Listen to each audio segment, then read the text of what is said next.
جناب خدیجہ سلام اللہ علیہا کی وہ ذات ہے کہ جو پیغمبر اسلام صلی اللہ علیہ وسلم کے لیے اپنے وجود کے اندر بے پناہ جذبہ شفقت اور محبت رکھنے والی ذات ہے، اور آپ کا کردار آج کی ہماری خواتین کے لیے ایک ایسا کردار ہے کہ جس کے اوپر اگر ہم توجہ کریں تو ہمارے گھر کی فضا ایک پرسکون فضا بن جائے، گھر کا ماحول ایک اچھا ماحول بن جائے، اور یہ جو مسائل ہیں جو گھر کے چھوٹے چھوٹے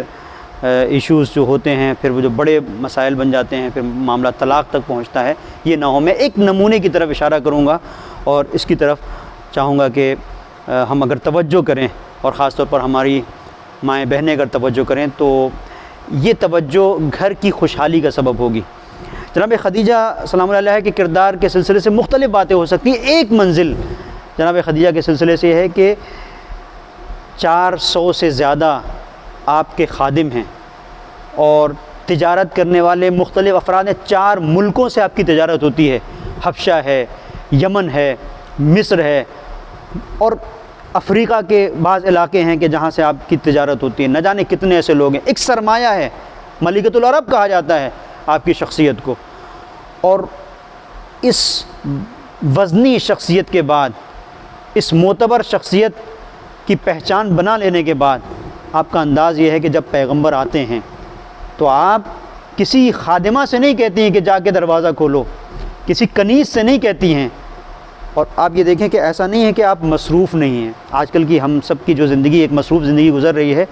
تو اگر اس میں کہیں پر کسی سے مطالبہ کیا جائے کہ بھائی اپنے شوہر کا آپ خیال رکھیں اور مثال کے طور پر دروازہ کم سے کم کھول دیں، تو ہم سے یہ کہا جاتا ہے کہ ہم اپنی زندگی میں مشغول ہیں، یا فرض کریں کہ ہم خود جاب کرتے ہیں، ہمارے ساتھ خود مسائل ہیں، ہم خود جو ہے وہ حساب کتاب میں لگے رہتے ہیں، گھر کے اتنے مسائل ہیں، کیسے جائیں، کیسے شوہر کا استقبال کریں۔ دین یہ کہتا ہے کہ اگر شوہر آئے دروازے پر تو اس کا استقبال کرو۔ تو جناب خدیجہ کا جو کردار ہے وہ ہمیں بتاتا ہے کہ اتنے سارے مسائل کے باوجود، اتنا بڑا بزنس، اتنی بڑی تجارت کہ جہاں پر 400 لوگ آپ کے زیر نظر کام کر رہے ہیں، نہ جانے کتنی خادمائیں ہیں، کسی سے بھی کہہ سکتی تھیں کہ بھائی پیغمبر کے آنے کا وقت ہو گیا، دروازہ کھول دو۔ لیکن جب بھی پیغمبر دروازے پر آتے ہیں خدیجہ مسکراتے ہوئے دروازہ کھولتی ہیں۔ یہ ایک درس ہے کہ جو زندگی کے امور ہیں اگر تمہیں اسے اچھی طرح سے لے کے چلنا ہے تو شوہر اگر باہر سے آئے تو تمہیں اس کا استقبال کرنا ہے، اور یہ استقبال یہ معمولی چیز نہیں ہے، اس کا بڑا اجر ہے، بڑا اجر ہے۔ جناب سیدہ کا کردار ہم سے مطالبہ کرتا ہے کہ اپنے شوہر کا استقبال کرو، اور اجر کتنا ہے؟ ایک شخص ہے، جاء رجل عند رسول اللہ، ایک شخص ہے جو آیا، روایت کہتی ہے حضور سرور کائنات صلی اللہ علیہ وسلم کے پاس آیا، یا رسول اللہ لیا زوجہ، میری ایک زوجہ ہے، اذا دخلت فی البیت تلقتنی، کہ جب میں اپنے گھر میں داخل ہوتا ہوں تو وہ میری ملاقات کے لیے میری منتظر ہوتی ہے، مسکراتے ہوئے میرا استقبال کرتی ہے، میری ایسی ایک زوجہ ہے۔ اذا خرجت من البیت شیعتنی، جب میں اپنے گھر سے نکلتا ہوں تو وہ مجھے آخر تک چھوڑنے کے لیے آتی ہے، دروازے تک چھوڑنے کے لیے آتی ہے۔ پیغمبر سے جب یہ حدیث طولانی ہے، مختصر طور پر بیان کر رہا ہوں، پیغمبر سے اور بھی وہ گفتگو کرتا ہے کہ یا رسول اللہ اگر میں کبھی رنجیدہ ہوتا ہوں، کبھی پریشان ہوتا ہوں، مجھ سے کہتی تمہارا ٹینشن کیا ہے، تمہاری پریشانی کیا ہے، کیوں پریشان ہو رہے ہو؟ اگر خدا کے لیے پریشان ہو رہے ہو، خدا کے سلسلے سے، آخرت کے سلسلے سے فکر مندی ہے تو بڑی اچھی چیز ہے، لیکن اگر دنیا کے بارے میں پریشان ہو تو دنیا پریشانی کی جگہ نہیں ہے، تمہارا رزق پروردگار کے ہاتھوں میں، پریشان ہونے کی کوئی بات نہیں ہے۔ وہ اس طرح سے میرے ساتھ رہتی ہے، اس کا انداز، اس کا بیہیویئر، اس کا طریقہ یہ ہے۔ تو پیغمبر نے کیا کہا؟ پیغمبر فرماتے ہیں اِنَّا لِلَّهِ تَعَالَى عُمَّالًا، اللہ کے لیے کچھ اللہ کے خاص کارندے ہیں، کچھ خاص افراد ہیں جنہیں اللہ نے معمور کیا ہے۔ معمور کیسے؟ اب معمور کی وضاحت یہ ہے کہ مثال کے طور پر پہلے جیسے ایسا ہوتا تھا کہ پوسٹ کوئی آتی تھی، ابھی بھی پوسٹ مین آتا ہے تو یہ معمور ہے پوسٹ آفس کی جانب سے، لائٹ کا بل کوئی لے کے آتا ہے تو یہ معمور ہے، اسے معمور کہا جاتا ہے، اسے عمال کہا جاتا ہے، کارندہ کہا جاتا ہے۔ مثال کے طور پر یہ میونسپل کارپوریشن ہے، اس کی جانب سے اگر کوئی کچھ لے کے آتا ہے، کچھ صفائی ستھرائی کے سلسلے سے، تو یہ معمور ہے، اس کی جانب سے آ رہا ہے۔ یہ جیسے عمال اور معمور اسے کہا جاتا ہے، عامل کہا جاتا ہے۔ تو پیغمبر فرماتے ہیں کہ اِنَّا لِلَّهِ تَعَالَى عُمَّالًا، اور اِنَّ لِلَّهِ تَعَالَى عُمَّالًا، اللہ کی جانب سے کچھ لوگ مامور ہیں، ملازم ہیں اللہ کے، فَهَذِهِ مِنْ عُمَّالِ اللَّهِ، اور یہ جو تمہاری زوجہ ہے، یہ جو کام کر رہی ہے کہ تم آتے ہو تو تمہارا استقبال کرتی ہے، تم جاتے ہو تو تمہیں چھوڑنے کے لیے آتی ہے، رخصت کرتی ہے،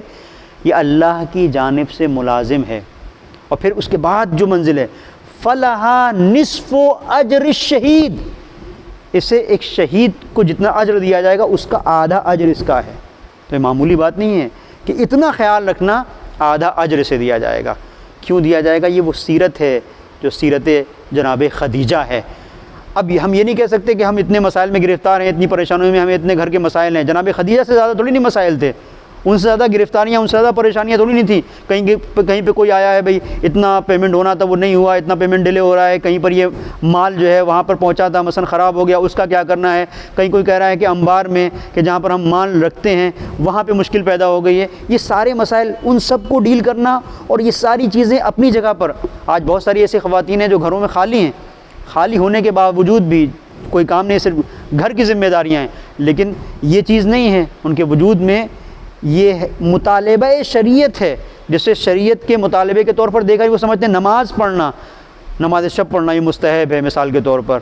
ذکر پڑھنا، قرآن پڑھنا، یہ سب چیزیں اپنی جگہ پر ہیں، لیکن جہاں پر ہمیں آدھے شہید، جو شہید ہو رہا ہے اس کا جو آدھا اجر ہے وہ ہمیں مل رہا ہے۔ اب شہید کا اجر کتنا ہے؟ آپ دیکھیں کہ شہید کا ایک قطرہ خون جو گرتا ہے پروردگار اس کے گناہوں کو بخش دیتا ہے۔ وہ شہید کے اجر کے سلسلے سے ایک الگ گفتگو ہے، وہ ایک الگ مرحلہ ہے کہ شہید کا اجر کتنا ہے، جس کو کوئی حساب نہیں کر سکتا ہے۔ اس کا آدھا اجر اس شخصیت کو مل رہا ہے جو اپنے شوہر کا احترام کرے، اس لیے کہ یہ وہ چیز ہے جو گھر کی بنیاد کو مضبوط کرنے کا ذریعہ ہے۔ شوہر کو پتہ ہے کہ ساری ذمہ داریاں اس کے سر پر ہیں، بچوں کی ذمہ داریاں بھی ہیں، گھر کو دیکھنا بھی ہے، میرے ماں باپ کو دیکھنا بھی ہے، مثلا اگر جوائنٹ فیملی ہے، ساری چیزیں، لیکن اس کے بعد بھی یہ وقت نکال رہی ہے اور دروازے پر آ کر استقبال کر رہی ہے۔ تو یہ وہ چیز ہے کہ جس کے ذریعے سے ایک گھر بہترین گھر بنتا ہے۔ مولا کائنات علی بن ابی طالب علیہ السلام فرماتے ہیں، یہ تربیت ہے جناب خدیجہ کی، فرماتے ہیں کہ جب میں دنیا کے مشکلات اور غموں میں گھر کر پریشان ہو کر جب اپنے گھر پہنچتا تھا اور فاطمہ دروازے پہ ہوتی تھی اور فاطمہ مسکرا کے میرا استقبال کرتی تھی، چہرے فاطمہ پہ نظر کرتا تھا، اپنے زخموں کو بھول جاتا تھا، اپنے درد کو بھول جاتا تھا۔ اب سوچیں ایک کنیز فاطمہ کے لیے کتنا ضروری ہے کہ اس کا کردار جناب خدیجہ سلام اللہ علیہا کے کردار کی یاد دلائے، اور اس کا کردار ایسا ہو کہ جہاں سے خوشبو آئے جناب فاطمہ زہرا سلام اللہ علیہا کی۔ یقیناً اگر ہم نے اس کا خیال رکھا تو ہم اپنے گھر کے ماحول کو بہتر بنا سکتے ہیں۔